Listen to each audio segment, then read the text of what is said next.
Oi oi, it's your boy. It's a bit weird, I'm just like in this like tree, but it's pretty sick, like it's calm, quiet, you know. Anyway people, I just thought I'd check in, because you know me, don't really ever check in, just kind of make a film or a video or a vlog, but I don't ever really sit down and check in. So this is me checking in. This is where I live.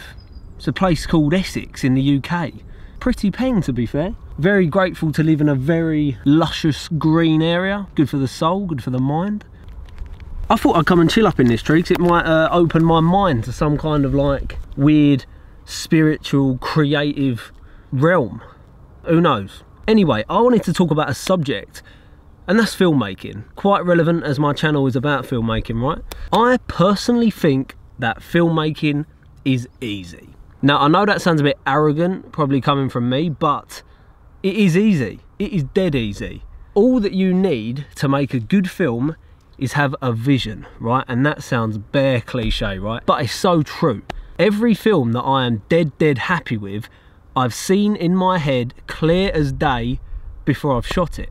When you've got a vision, you see that film in your head. If it looks good in your head, why will that film not look good on screen? There is no reason why it wouldn't look good on screen. So theoretically, all you've got to do is recreate that film that you can see in your head with a camera, with people, with locations. That's it. So if it looks good to you in your head, it's gonna look good on screen once you've made it with a camera. Sorry, I know this is a bit of an awkward position to be sitting, but it's not that nice down there, as you can see. So all you got to do is recreate it, and if it looks good in your head, it's gonna look good on camera. It could be said that if it looks good to you in your head, it might not look good to other people. Now, is that true? Absolutely. But are you making the film that's in your head for other people or for you, right? When I've got this film in my head that I can see, I know it looks good in my head, so I know it's gonna look good on camera. I know it's gonna look good on the big screen. And do other people think it looks good? Some of them do. Some of them might go, no, that's shit, mate, that's shit. But do I really care? It's my film. I let that brew. I let that idea mature in my head, and I let it develop in my head. Not for the viewer that doesn't like it. I made it for me. And when I create that, and it looks exactly the same as it does in my head, I'm happy as Larry, mate. I've just created something physically that was a mental image to me before. Basically, what I think I'm saying is, if you can see it in your head and it looks good to you, make it and it will look good to you. And that is all that matters. Do not give a crap about if other people like it or not, because they're never going to be able to understand what you can see in your head until you've made it. I personally think the filmmaker or the director who is best can best recreate what they can see in their head on camera. Now, when I say recreate it, I mean they can recreate it almost exactly how they can see it in their head. The main thing that is going to make you better at recreating the vision in your head is experience, because 9 times out of 10 you've got the image in your head and you try to shoot it on location, but there's an issue on location that wasn't there in your head. Now, the best filmmaker is the one with the most experience, and that person with experience will know how to get out of that particular problem on set. Now, the better at problem solving you are, the better you are going to be at removing the physical problems, and that comes from experience, knowing how to fix things, how to sort things out that weren't there in your head in the physical world. So essentially, it's experience and it's knowing how to use your tools. If you are good at using a camera, directing people, understanding how you're going to move in your location, that is going to make your film look a lot more like it does in your head in real life. If you know how to recreate that exact shot, what focal length you need, how you want the composition to be, what the movement of the camera is going to be, then you are going to be in a lot better position to recreate that physically. And that all comes down to practice with the gear, right? The longer you've been practicing with the gear, the more you know how to use it, how to mold a shot, develop a shot, create an image, create a feeling that you're trying to recreate that you've already seen. It's that easy, it's there.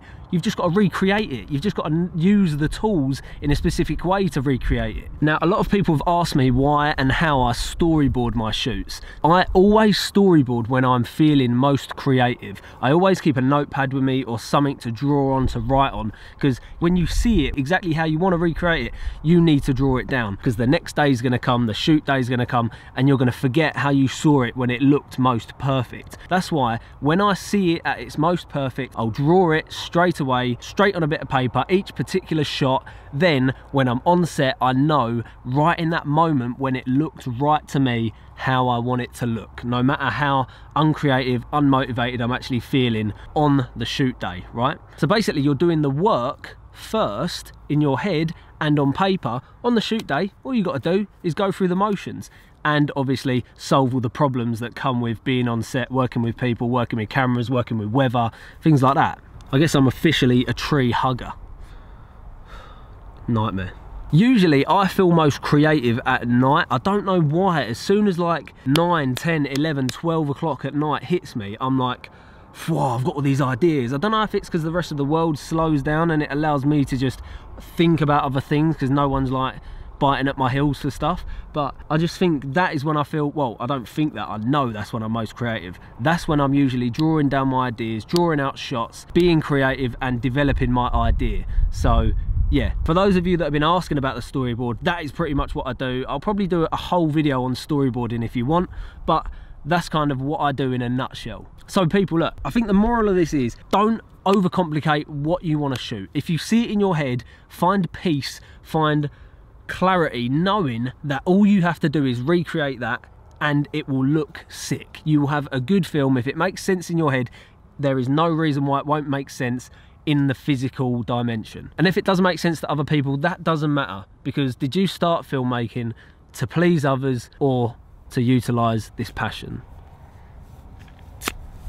Anyway people, this is just filmmaking. It's just a bit of fun. We're just recreating stories, we're recreating visions. That's all it is. I thought I'd give my little 2 cents on how I create an actual film with a story, one that's engaging, because it already looked engaging to me here. All I've got to do is use this to make what I can see here, right? Probably don't make sense. There's obviously other ways that people shoot their films, how they develop their ideas, but that's just mine, all right? There's no right or wrong, whatever helps you. Calm, yeah, not a problem. Anyway people, if you like me checking in and just chatting about like a couple of ideas, let me know and I might do it a bit more, might not, but probably will actually, because it's quite nice just to sit here and talk about what I think about filmmaking. So yeah. Oh yeah, and vans are actually cool again. They're probably really dirty, but it's quite a nice evening actually. It's a Friday night. I should probably be out with my mates, but editing tonight, and you know, the grind goes on. So let's get down from this gaff and say later on to my dog. Oh bloody hell! Oh Tilly, come on, no need for that. Sweet. Have a nice weekend people, because it's Friday and who wouldn't want to have a nice weekend?